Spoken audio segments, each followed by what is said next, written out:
नमस्कार, मैं हूं संजय सेठी। स्वागत है आपका जेसीडी टाइम्स में। भारतीय प्रधानमंत्री नरेंद्र मोदी 3 दिन का रोम दौरा खत्म करने के बाद ग्लासगो पहुंचे हैं।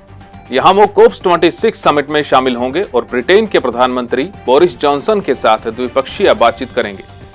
पर्यावरण पर होने वाली इस समिट में फोकस रहेगा कि अर्थव्यवस्था को सस्टेनेबल तरीके से कैसे रिवाइव किया जाए। उत्तर प्रदेश के पूर्व मुख्यमंत्री और समाजवादी पार्टी के मुखिया अखिलेश यादव के एक बयान को लेकर विवाद बढ़ गया है। उन्होंने रविवार को एक जनसभा में मोहम्मद अली जिन्ना को सरदार पटेल और महात्मा गांधी की तरह ही आजादी का नायक बता दिया। उनके इस बयान को मुख्यमंत्री योगी आदित्यनाथ ने शर्मनाक और तालिबानी मानसिकता वाला बताया है। नवाब मलिक के आरोपों पर पलटवार करते हुए महाराष्ट्र के पूर्व सीएम देवेंद्र फडणवीस ने कहा है कि नवाब मलिक और अंडरवर्ल्ड का क्या कनेक्शन है, इसका खुलासा वो खुद दिवाली के बाद करेंगे। इसके अलावा वो तमाम सबूत एनसीपी के सर्वसर्वा शरद पवार को भी सौंपेंगे। ऑस्ट्रेलिया ने भारत बायोटेक की कोरोना वैक्सीन कोवैक्सीन को मान्यता दे दी है। भारत में ऑस्ट्रेलिया के हाई कमीशन ने इसकी जानकारी दी है। अब जिन भारतीयों को कोवैक्सीन की दोनों डोज लग चुकी हैं, वो ऑस्ट्रेलिया की यात्रा कर सकेंगे। वहीं कोवैक्सीन को WHO से इमरजेंसी अप्रूवल मिलने में देरी हो रही है, जबकि चीन की सिनोवैक और सिनोफार्मा को 40 से भी कम दिनों में अप्रूवल मिल गया था। बांग्लादेश में हिंसा के बाद हिंदू अभी भी दहशत में हैं। हिंसा वाले 22 जिलों में अतिरिक्त फोर्स अभी भी तैनात है। हिंसा की आशंका के चलते सैकड़ों लोगों ने मंदिरों और दूसरे सेफ ठिकानों में शरण ले रखी है। मंदिरों में छुपे हिंदू अभी भी घर जाने से डर रहे हैं। वहीं दूसरी तरफ फेसबुक और यूट्यूब पर कट्टर इस्लामिक संगठनों के प्रचारक समाज में जहर घोल रहे हैं।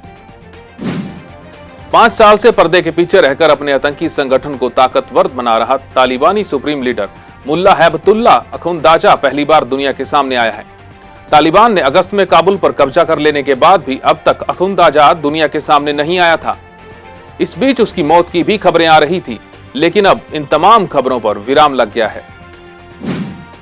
T20 वर्ल्ड कप के 28वें मैच में न्यूजीलैंड ने भारतीय टीम को बुरी तरह से शिकस्त देते हुए 8 विकेट से हरा दिया है। अब टीम इंडिया को आने वाले तीनों मैच में जीत हासिल करनी होगी।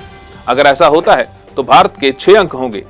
ऐसी स्थिति में सेमीफाइनल में भी भारत तभी पहुंच सकता है जब अफगानिस्तान न्यूजीलैंड को हरा दे, लेकिन ऐसा फिलहाल मुश्किल ही लग रहा है।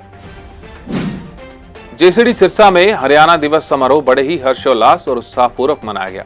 समारोह का शुभारंभ मुख्य अतिथि समाज सेविका श्रीमती उषा दहिया व अध्यक्षता विद्यापीठ की प्रबंध निदेशक डॉक्टर शमीम शर्मा में की। वरिष्ठ अतिथि के तौर पर श्री भारत भूषण प्रधान भी मौजूद रहे। कार्यक्रम के दौरान छात्र छात्राओं ने कई तरह की सांस्कृतिक कार्यक्रम पेश किए और हरियाणवी संस्कृति की झलक पेश की। छात्राओं की पेशकश काबिले तारीफ रही।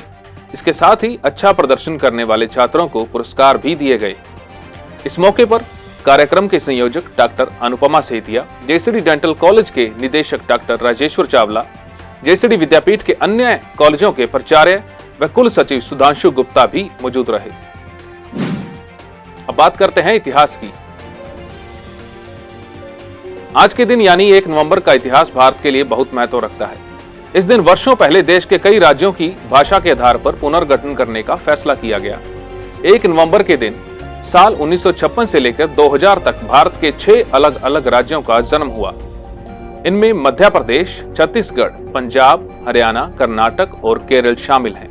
ये 6 राज्य एक ही दिन अपना स्थापना दिवस मनाते हैं। इन 6 राज्यों के अलावा 1956 में 1 नवंबर के ही दिन देश की राजधानी दिल्ली को भी केंद्र शासित प्रदेश के रूप में पहचान दी गई थी।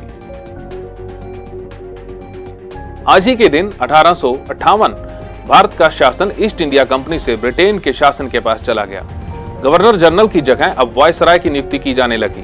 वायसराय को सीधे ब्रिटिश सरकार द्वारा नियुक्त किया जाता था। ब्रिटिश भारत के पहले वायसराय लॉर्ड कैनिंग थे। हमारे इस खास पेशकश में फिलहाल इतना ही। आप देखते रहिए जेसीडी टाइम्स।